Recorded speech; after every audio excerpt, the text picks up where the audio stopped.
Okay, well, thank you, Elizabeth, and thank you all for having me. My name is Dr. J.P. Jameson. I am a professor of psychology at Appalachian State University, and I hope that pronunciation doesn't cause any friction in the room. I'm also the executive director of Calm America. And so today I'm going to be talking to you a little bit about counseling on access to lethal means and what it means for y'all who are working in colleges and universities in West Virginia. So I'm going to share my screen, and I'm happy uh, to for people to speak up. It's not a super huge group today, so if you want to jump in with questions as I go, I'm fine with that. If you want to wait and have discussion at the end, I'm also fine with that. I have a lot of material, and I'll try my best to get through it in 30 minutes. But I'm also happy to just talk as we go too. So just a little bit of background before I get started. I didn't really seek this out necessarily. Uh, I'm a clinical psychologist. I operate two school-based mental health clinics in rural counties here in Western North Carolina. And before I got here, I was in the VA system for a number of years, and the VA is great because it has a lot of resources. But when I got to Western North Carolina, I really didn't have much, and so I sought this out as a common sense way to give me an extra tool in my toolkit to help keep adolescents safe when they were struggling with suicide risk. So that's kind of how I came to it, and I've been doing this for a decade now. So as you can tell, I like it, and I think it's useful. So I'm happy to share it today. But I am trying to squeeze what is usually a 3.5 hour talk into about 30 minutes. So we'll see how this goes. So today, here's our objectives. So we want to I'm going to talk a little bit about why discussions around lethal means are crucial to suicide prevention generally, but also to working with college students. So I'll present some background and why this matters, and particularly for your state. Uh, we're going to talk about how you can integrate mean safety into things that you already might be doing for risk assessment procedures and what that looks like. And then I'll talk a little bit about different options that you can suggest for temporary and safe firearm storage if you do encounter somebody who is at risk. And then, of course, time for discussion and questions at the end. So just a little bit of data to get us started. So probably doesn't come as a surprise to y'all that West Virginia does have a higher suicide rate than the rest of the country, and it's a fairly significant difference between the national average and the state average. And as you notice, both nationally and in West Virginia, the trend is upwards over the last 20 or so years. And so this is an issue that continues to be very very concerning.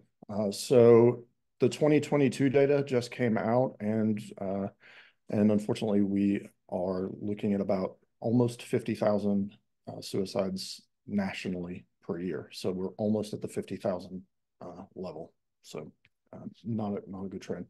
And if we take just the age range that you're probably primarily working with, that kind of undergraduate to master's age range, so 18 to 24-year-olds. Again, suicide rates in that age group in West Virginia tend to be a little bit higher on average. The data is a little bit noisier because it's a smaller population, but the trend over time is for West Virginians in early adulthood to be at increased risk compared to their peers nationally. If we look at how suicides happen, most suicides in the United States are firearm suicides. So firearm suicides account for 55% of all suicides in the United States. If we look at non-fatal suicide attempts, those are overwhelmingly overdose attempts. So, and a couple things to note about this. What we call the big three in suicidology, firearms, hanging, supplication, and overdose, account for quite a bit, account for about 90% of all suicides in the United States. But you know, you can see the lethality difference between something like a firearm, which accounts for so many suicides, and how few non-fatal attempts are firearm attempts. That is simply because firearms have such a high lethality potential. What about your state? Well, again, just kind of comparing the United States to West Virginia. So the U.S. data is are those pie charts on the left. West Virginia is on the right there. And in West Virginia, firearms account for nearly 2/3 of suicide deaths. And it's a higher proportion for young adults as well. And this is a relatively new trend that's quite alarming. It used to be the case that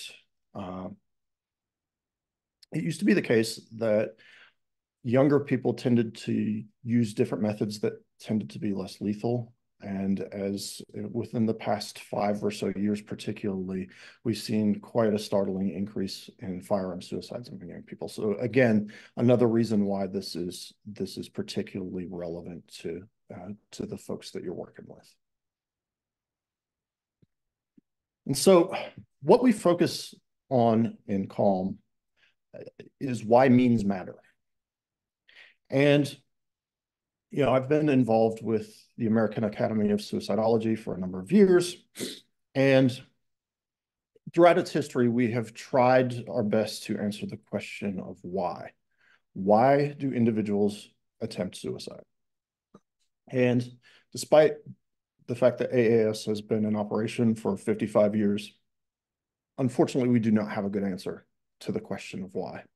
We're pretty good at identifying who might think about suicide, but we're quite bad at identifying the individuals who move from thinking about suicide to actually making a suicide attempt. That is really a black box in suicide research. We do not really understand the process of how people move from thinking to acting. And so while we should continue efforts to answer this question of why, what CALM really focuses on is making a little bit of room for the question of how, because how a person attempts plays a critical role in whether they survive that attempt or not.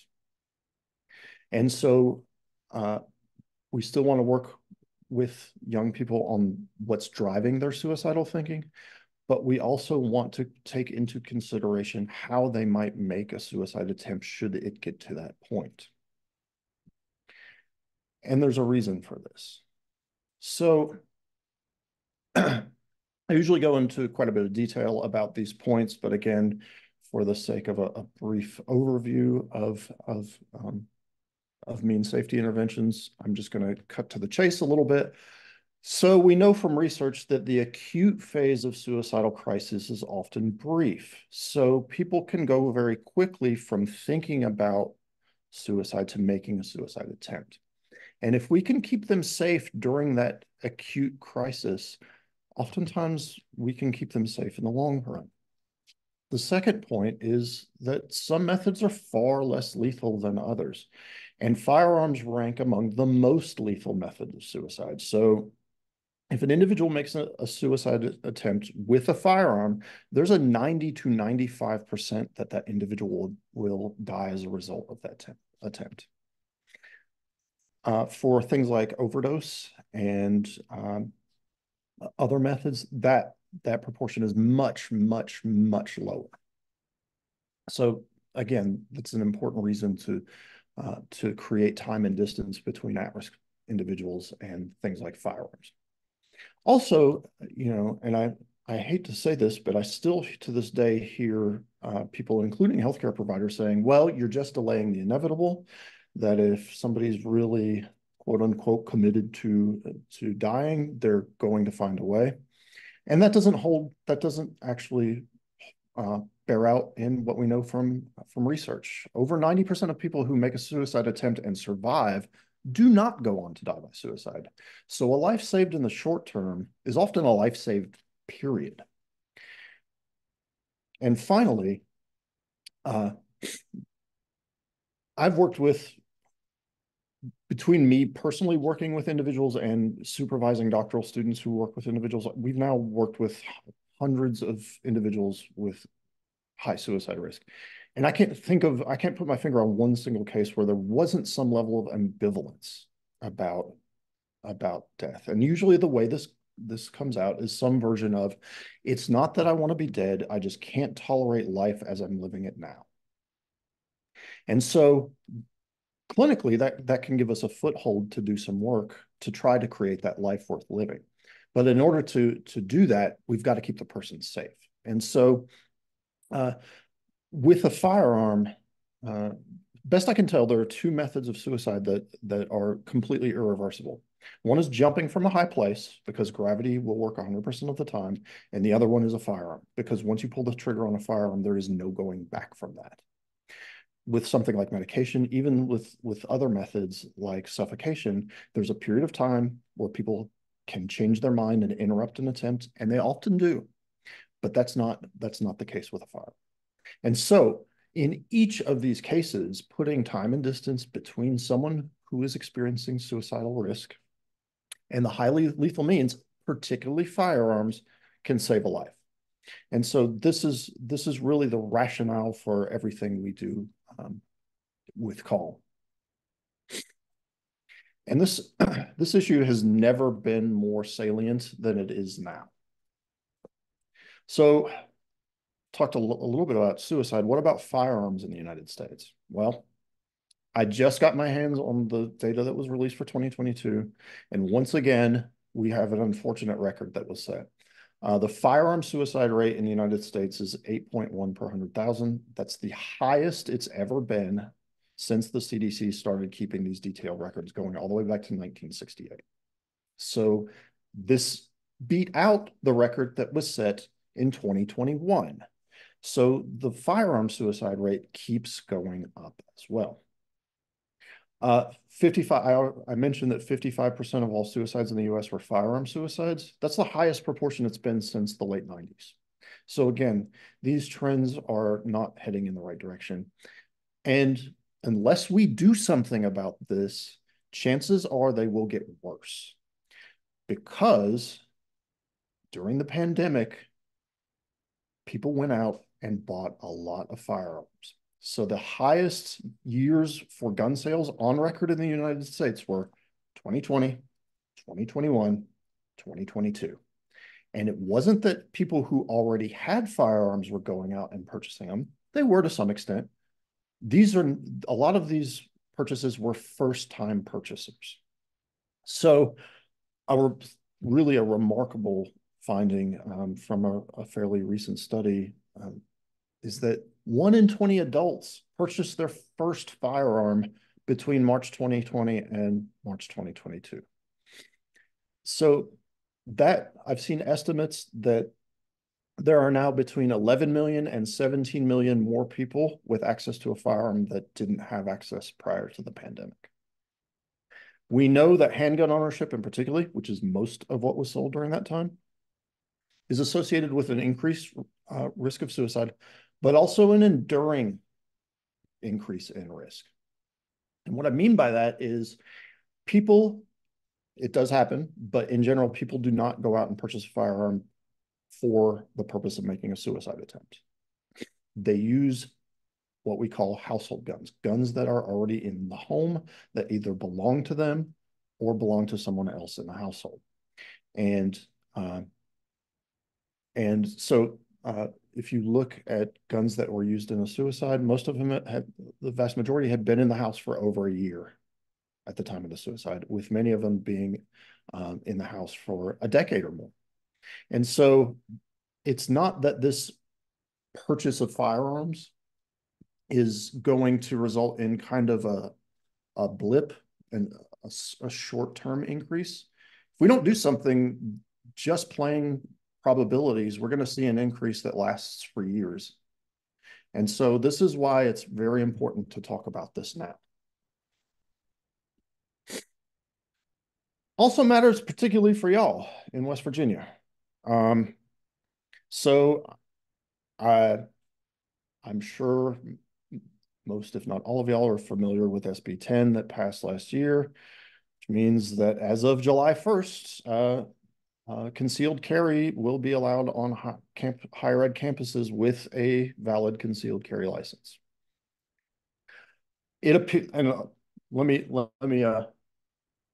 back up and say I am not a lawyer. This is not legal advice. This is my reading of these laws. So I'm by no means an expert in West Virginia legislation, but I pulled the laws and read through them to see what I could glean from them. This is my takeaway. It appears that that students must have a concealed handgun license. So in West Virginia, you do have what is frequently known as constitutional carry, meaning you don't necessarily have to be licensed to carry concealed in West Virginia. But on college campuses, it does appear that you have to have a license. So that is one limiting factor. Also, written into the statute is that campuses must provide safe storage options in residence hall, but they are allowed to charge a quote unquote reasonable fee for their use. So they're required to offer it, but they can charge for it, which I thought was a little alarming at the least. Now, this is combined with another statute that appears to be on the books there, allowing for provisional concealed handgun licensing for individuals between 18 and 20 years of age. And when you take these two laws together, what this means is you very well may have 18-year-old freshmen on your campuses carrying legally. And so that is of concern. I also did a search to see if there was any specific mention of these provisional concealed carry licenses in SB 10. There is not. There's not a carve out. So it appears that if they have the provisional, they're okay to carry on the college campus. So that creates a number of problems, of course. My focus, because suicides account for more firearm deaths than all other firearm deaths, I'm most concerned about suicide, and particularly given the data that I showed you just a few minutes ago. So that's why we think this is so important. So now comes the part where you have conversations with potentially students who are potentially at risk. And so what we try to do is teach ways to have these discussions in a collaborative and productive way. And again, this is 3.5 hours crammed into 30 minutes. So I'm just going to hit the highlights. Here's what we typically want lethal means counseling to look like. So this is not meant to replace things that you already do to assess suicide risk. This is meant to work with the tools that you already might be using. I know a lot of college campuses use things like the Columbia Suicide Risk Severity Scale or something like that. It's for suicide risk assessment, or maybe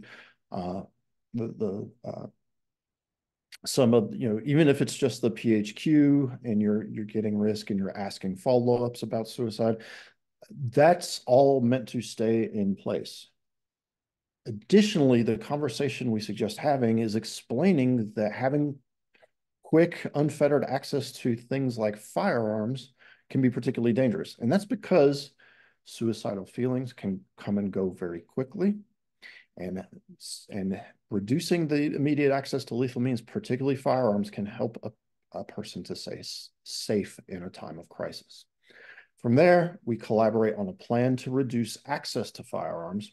We also talk about medications, because while medications are the third leading method of suicide, they're the most common method of attempt. So we want to make sure that at-risk individuals do not have easy access to particularly dangerous medications, things like opioids, sleep medications, anti-anxiety medications, those sorts of things. So we collaborate on a plan, and I'll talk about some of the options that we have to offer folks. We agree on roles and a timetable and document it in the chart. So, the student is going to say, have his room or lock up his firearm with a cable lock, and it's going to stay in the trunk of his roommate's car until his parents can come pick it up, perhaps, something like that. And then, of course, you'd want to do a follow-up to make sure they follow through with that plan, ideally within 24 hours of the next school day. And so this is what we recommend, and there's a reason. And the reason is there are limits to old school risk assessment. So the way I was trained in risk assessment has some pretty serious shortcomings. And so the way I was trained is that we ask a series of yes/no questions. Have you thought maybe you'd be better off dead? The answer, yes. And so the risk goes up a little bit. Have you thought about suicide, or have you thought about killing yourself? And the answer, yes, and the risk goes up. Have you thought about how you might do that, or a plan? If the answer, yes, the risk goes up. On a 1 to 10 scale, how likely are you to act on that plan in the next short period of time? They give a high rating, risk goes up. And so what's assumed here is that there's sort of this hierarchical linear model of risk, that with each yes, we get a little bit more higher on the risk. Unfortunately, that doesn't really hold up to empirical investigation. It is not a linear kind of risk model. It is a dynamic risk model. And what I mean by that is that risk can change very quickly from low to high and also from high to low. And it can come and go in ways that are not necessarily predictable. I often tell my students who I supervise in practicum that the gallon of milk in your fridge has a longer shelf life than your risk assessment does, because your risk assessment may change by this evening. And so for this reason, we recommend not waiting until you hear the word suicide before you have a discussion about access to means, because somebody may come in and you may screen them and they say, no, I haven't been thinking about suicide. And then they go home and then they do. And that's not your fault for screening, of course, but it does happen that quickly. And so, when I first started doing this, I would wait. I was like, okay, I'm just going to do this with people who I think are really high risk. But as I've done it over the years, the bar I set for when I start talking about means has come down significantly. So if somebody has significant depression or anxiety, this is a conversation I have as a matter of course. Do you have access to something like a fire? And so we use this in conjunction with another tool. So in terms of risk assessment, I'm a huge fan of CAMS, which is the Collaborative Assessment and Management of Suicidality. That's what we use as our standard in our school-based clinics. And we also use, the bone I have to pick with about CAMS, I saw some nods, so I think some people are familiar with it. I don't like his safety plan that he made. I still like the Stanley and Brown safety plan a little bit better. So I do sub that in to my CAMS protocol, because the reason I like the Stanley and Brown, and if you're not familiar with this, you can go to suicidesafetyplan.com and get one for free along with some support materials. Highly recommend taking a look at that stuff. We do these all the time. A safety plan, again, even if it's not acute suicide risk or they're not endorsing ideation, we still like to do safety plans with our kids. But the reason I like this is because it has 6 steps, and step number 6 is making the environment safe. And that rolls right into a very nice transition, a nice segue into a conversation about means safety. And so we want to have that conversation in a very delicate way. I should also mention, I don't think I mentioned this at the top, I'm a psychologist, but I'm also a gun enthusiast. I'm an NRI certified range safety officer. I go shooting all the time recreationally. So I kind of have a foot in both camps, so I can understand how delicate these conversations can be. And so what we recommend is offering a range of different options. When you're talking to a student who might be at risk that has access to a firearm, how they can improve the safety of the way they're storing that firearm, give them a range of options that they can choose from. The gold standard is off-site storage. Get the firearm out of the off-campus apartment, out of the dorm room, create physical distance between the person and the firearm. And I'll talk about that in a little bit more detail in just a minute. Your next best thing is to make sure that you maximize how safe you're storing the firearm in the home. So the recommendation is storing them locked, unloaded, and really the gold standard for in-home storage is a good sturdy gun safe. A gun safe with a changeable combination or a key is your best bet. That way you can enlist a help person to change the combination or hold on to the key so that individual, make sure all the guns get in there, lock it up, change the combination so the at-risk individual doesn't have access to those firearms. There's also a number of other devices. And again, I don't want to take too much time. So we keep a couple of things in our clinic. So we keep a supply of cable locks in our clinic. And these are handy because you can lock up probably 98% of all firearms on the market with one of these.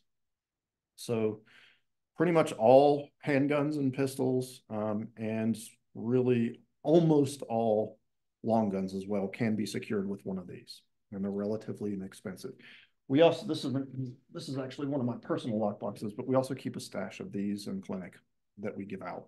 And these are just key lock. It's a good sturdy metal box. So if this one's handgun size, so you can, if the person has just a self-defense handgun, they can put it in here, lock it up, and then store the key with someone else as a way to create that time and distance.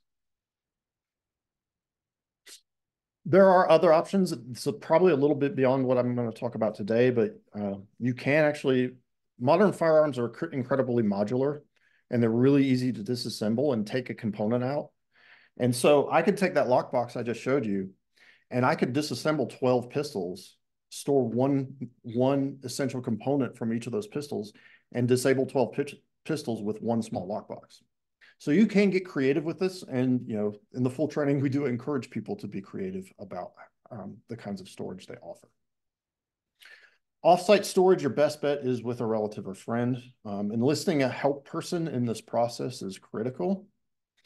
Obviously you need to pay attention to some laws because, so this is the prohibited possessor list. If you've ever purchased a firearm, this is all the categories on the 4473, that form that you have to fill out to purchase a firearm. Typically what I do is ask a person like, can you store with somebody else? And if so, does that person already have guns? And if the answer is yes, that's a pretty good indicator that they're going to be able to store. Y'all don't have much to worry about in terms of state laws. That this can get really tricky in some other higher regulation states like New York and California, but not West Virginia, not North Carolina. For the prohibited possessors, does the dishonorable discharge, that's military, right? That is military, correct. Okay, I just wanted to ask. Thank you. Sure. There are some other options that you can look into, and these are community options. So really you'd want to check with your resources in your community. Some gun shops will offer temporary storage. We're working on some projects to expand that right now, to convince gun shops to offer more temporary storage options. Some gun ranges as well. Law enforcement might do it. So if you have campus police, you might want to talk to them to see if they might offer some safe storage options. The other thing is law enforcement often has a supply of gun locks. And so I work with our school resource officers. They're always happy to lay a couple of gun locks on me if I need them to give to a family. Also, self-storage facilities, there's some other options as well. But the most popular one that we found is certainly like a friend or a relative holding on to the firearm. Again, in-home storage, your best bet is a safe, but there are some other options. So you can see the picture on the bottom right. That's a semi-automatic handgun that is secured with a cable lock. The rule is if the action can't close, then the firearm can't discharge. So that lock keeps the action of the firearm from operating. There's trigger locks, which are a little bit trickier, but those can be an option as well. You can recommend separating firearms and ammunition, but I do caution about using that one. Simply from my experience as a shooter, if you shoot 22 long rifle, those cartridges are tiny, and it's often the case that I'll just find a stray cartridge rolling around in my vehicle, or just somehow gets in my jeans pocket or something like that, and that's enough. That's enough to be lethal. So it can be an option, but you just got to take care with that. Other options, again, you can a little beyond the scope of this, so I'm gonna move past this. Uh, the You can disassemble. So like this example here, this little piece here is the barrel and the firing chamber. If you remove this from the firearm, the rest of this, the frame, the slide, the rest of that is inoperable. I mean, the rest of that's useless. So if you just lock this up, that firearm would be secure. And just some other points of discussion. And again, things we talk about in the broader training, paying attention to language. So making sure if y'all are trained, have had training in motivational interviewing, it's the same kinds of concepts that we talk about in CALM training. Really making it a team effort, a collaborative piece, not forcing people into making decisions that they don't want to make. What I've found is that people aren't necessarily resistant. They're more likely to just tell you what you want to hear and then not do it. And so that's the thing that you really want to be careful with. Keep it collaborative and make sure the person's okay with the plan. Talking about ways to promote safe storage, I saw in the comments from Barry said she's working on getting cable locks. So no, that's great. Having those resources is a really good idea. And I would encourage y'all to make calls in your local community to see if there's any storage options off campus for people who might not be comfortable storing on campus. We also discussed medication. Again, I focused on firearms primarily for this, but we do have a discussion around medications as well. And so just what we do at CALM, what I just gave you is kind of like the 30-minute version of our clinical workshop, which usually runs about 3.5 hours. We do role plays and case studies and all kinds of other things around that. We do have a gatekeeper version for the broader community called CALM Conversations. And also we offer CALM Safe, which is firearms literacy training specifically for providers. So we can teach you, if you don't have familiarity with firearms, we can teach you how firearms work. There's a lot of mislabeling and misuse of language around firearms. We can help you get more culturally competent to talk about firearms, and also talk about some of the finer points of negotiating an effective safe storage plan with people. So that's kind of what we do. But I only went like a couple minutes over, so I feel pretty good about that. So I'm happy to open it up to questions and discussion at this time. I just want to thank you so much. That was an excellent presentation. You did very well keeping it in a timely manner. I'm sure that was hard. Yeah, I'm a storyteller, so I can ramble pretty good. Hey, that's great that you are. That's really important, I'm sure, with what you do. So we really appreciate you and appreciate your time. And we just want to open it up for discussion now.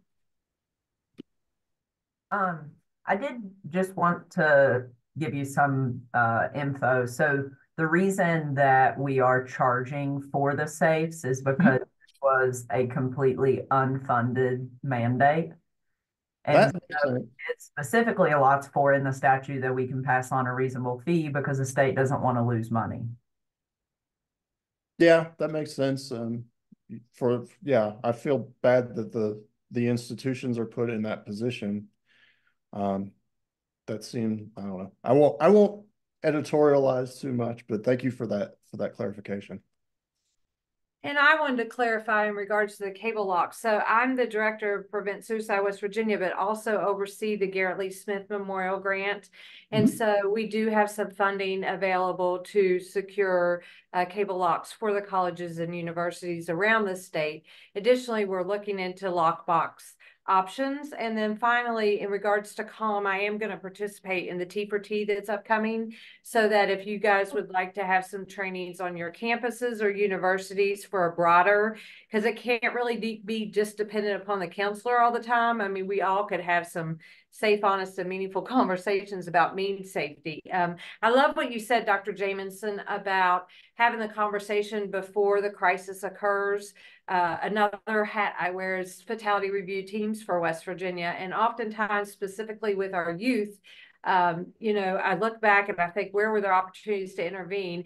And it's not a universal practice, unfortunately, safety planning and calm discussions in our mental health professionals, but there were mental health concerns and that conversation never occurred, despite whether or not the individual was suicidal. So I'll go back and look, and parents will say, he's had a mental health history for years and years, and they never had the opportunity for that conversation. So I truly believe it's life-saving and needs to be a universal practice across our state.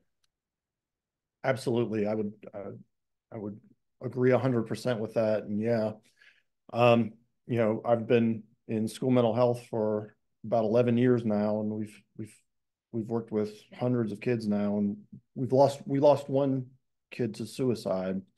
We went back and did a full chart review, and we use a youth outcomes questionnaire, which for every single session, which has a question on it, which asks about suicidal thinking and, thoughts of death. Have you thought about suicide?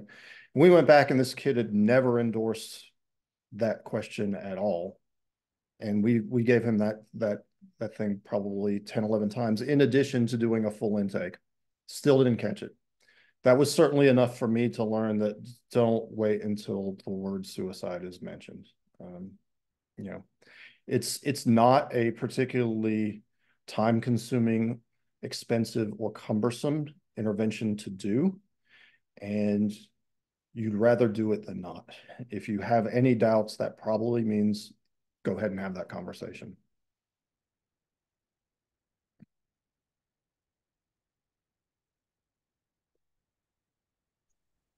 Barry, that's really great news that you're going to take the CALM train the trainer. How can schools, if there's someone on here today that is representing one of the institutions and they would like to bring this full training to their campus, how can they get it in the short term? How can they get it once Barry's trained? Or is there contact information that they can find out more about the training, the full training? Sure. So calmamerica.org is our website. I probably stopped sharing too long or too quickly. You can reach out to me directly. My email here, I can put it back up. It's here, admin@calmamerica.org, if you want to get that. We do offer workshops. So the clinical training, we offer train the trainer roughly quarterly, although a lot of people have wanted it, so we might be offering it more frequently in the future. So, I'd love to see, I'm very encouraged to, I didn't realize Barry was signed up for our upcoming training, so that's awesome. West Virginia is a big state. I'd love to see more trainers get out there. And so, if you've got individuals that want to be trained, you can keep an eye out for trainings. Yeah, and that's something, again, that we would be able to provide for fiscally, T for T opportunity. I believe in the training, but I'm also going to preview it before I have a host and invest in a T for T. But that's something that we could target campuses or colleges and universities for the T for T component as well. So that's something we could do later in the year. I'm just going to go through it, preview it, and then we can arrange with the organization to do one specifically for West Virginia. Great.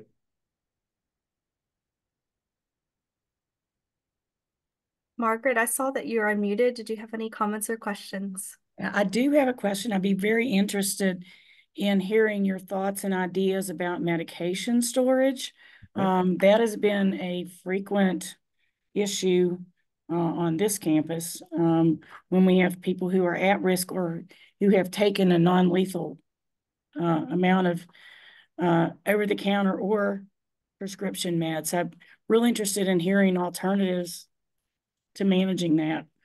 So we rely heavily on lockboxes and helpers. So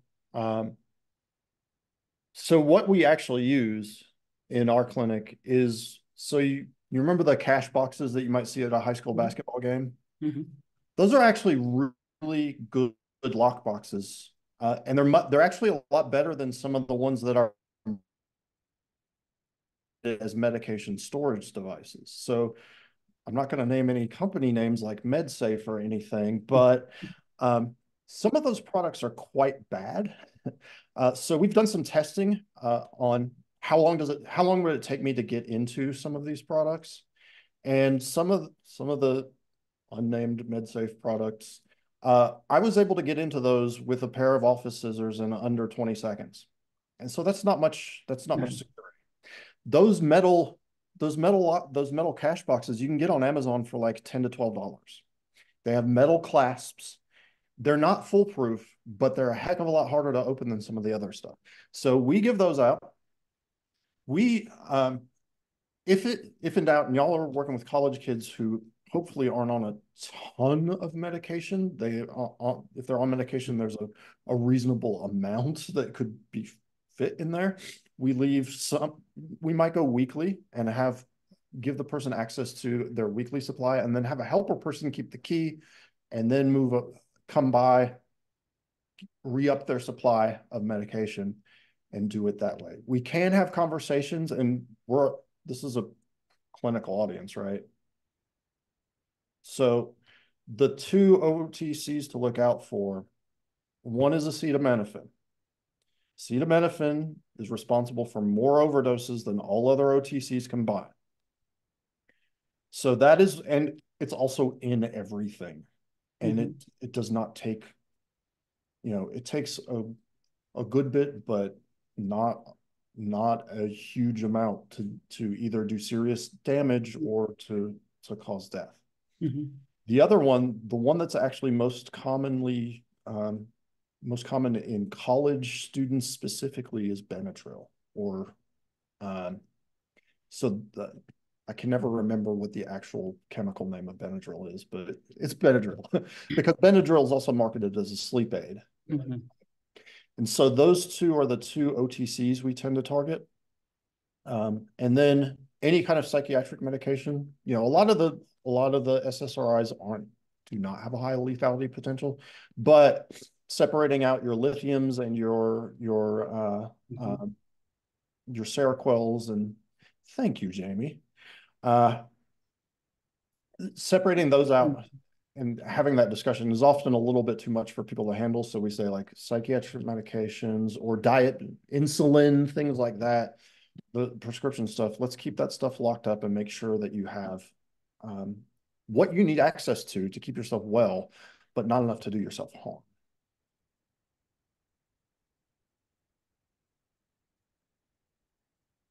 Thank you so much for that, Margaret. Yeah, thank you. Anybody else have any comments or questions?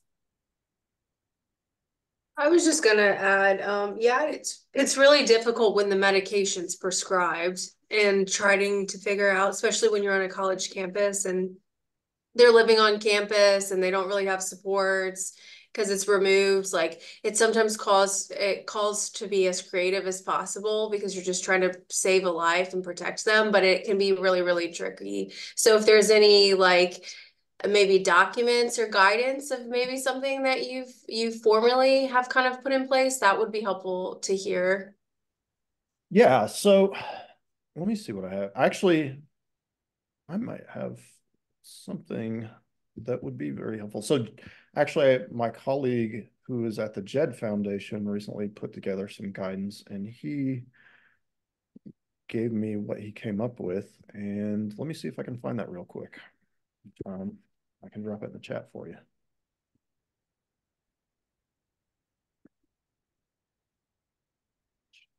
Sorry, this will take me just a second. If anybody else has questions while I look for this, happy to keep going and try to multitask a little bit.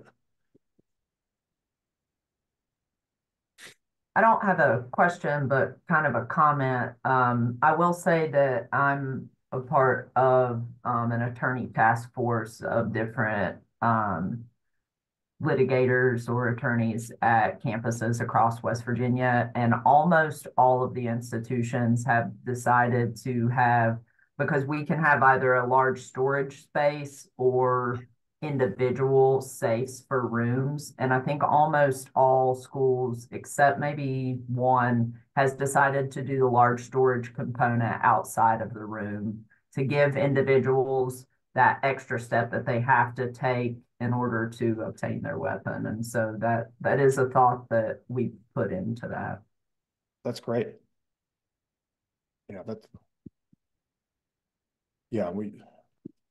we need more thinking around the consequences of these kinds of issues, and I'm very glad to hear that that's happening there. Okay, I found them. Now I gotta get them to you. Let me...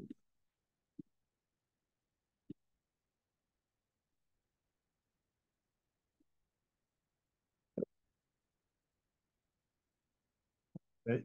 So I'll just drop these in the chat. So here's some handouts. Oh, I don't have permissions, so maybe I can email them. Yeah, you can email them to me and then I can include them in the recap. Okay, If that's great. okay with everyone. Yeah. But yeah, we do have some handouts that might be helpful for you to use for that. Thank you. If I'm with a student in my office and I know that he has medication in his room because he just told me he did, how can I get it? How can I get it so that he doesn't have access? So you've got a couple of options. So is there anybody he trusts that could help him store the medication safely? You could, if student health might be another call that you can make to see if they'd be willing to dispense, if that's an option for you on your campus. We have done that. I've worked with our counseling center at App State, and it's convenient because they're like right across the hall in the same building. So they've been willing to do that. It does get a little tricky with prescriptions because you don't want other kids having access to prescription medications. One of the things we suggest is to try to get a release to the prescriber so we can talk directly to them and voice concerns and ask if there are other medications they might prescribe or if they can change the prescription itself to limit quantity. Sometimes there's just a medication that has lower lethality potential that might work as well.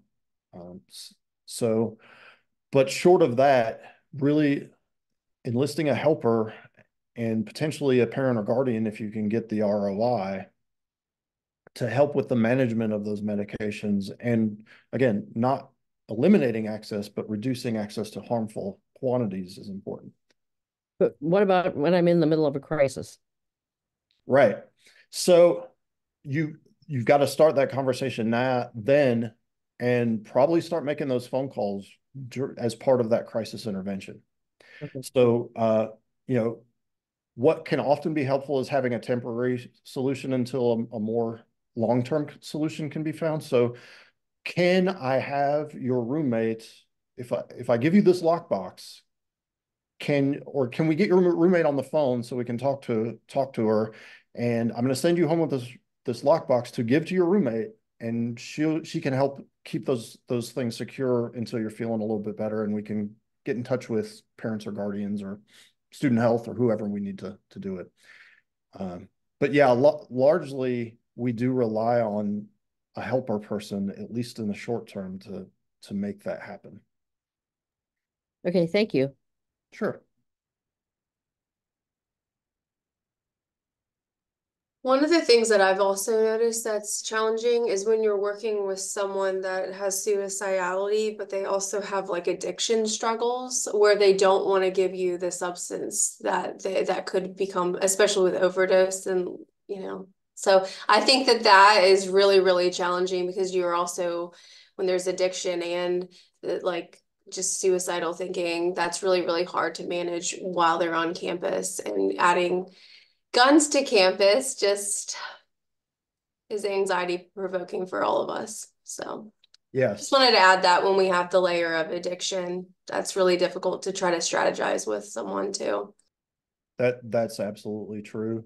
And when they're of age and you can't like take some of the, like if it's alcohol, you can't just, remove some of these risks. It's really challenging. Yeah, we often, I'm fortunate because largely work with minors, so usually parents are really pretty receptive when they hear their kids struggling with suicidality. Then they're 99% of the time they're willing to do what it takes to keep their kids safe. With adults, I've done this kind of work with adults too, and it does get really tricky around those issues. And really, we try to push harm reduction. Like, okay, I understand that you don't want to get dub sick, right? And I want to make sure that you're not using too much that you're endangering yourself. So where can we find the happy medium here? And particularly when you start getting into illegal substances, it adds another layer of difficulty on top of it. But really trying to come from a harm reduction strategy and just do what you can.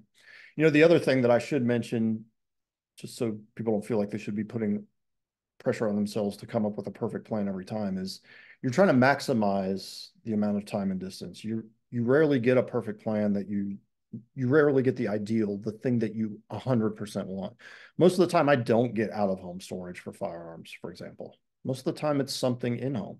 And that's fine, because any time and distance I create that wasn't there before is a win. And so the important thing is not creating the perfect plan, it's getting to a yes, getting to something the person is willing to agree with. And that does create time and distance. And so whether it be firearms or medications, just doing what I can, maximizing that time and distance within the parameters of what's acceptable to the individual. That's the name of the game.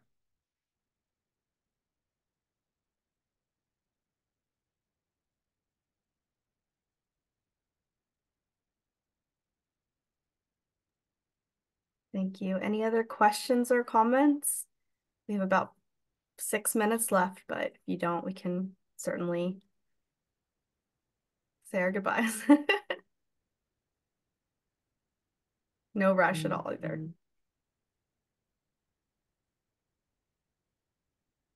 Thank you. We have some thank yous in there. I have that resource for the VA. Thank you so much for that. We'll include that. And then I'll take your time. I'll get that recap out, myself or Jay will, by Monday, some point. Yeah, well, thank you all for having me. I appreciated the opportunity to talk about this. Absolutely, we really appreciate it. Thank you so much.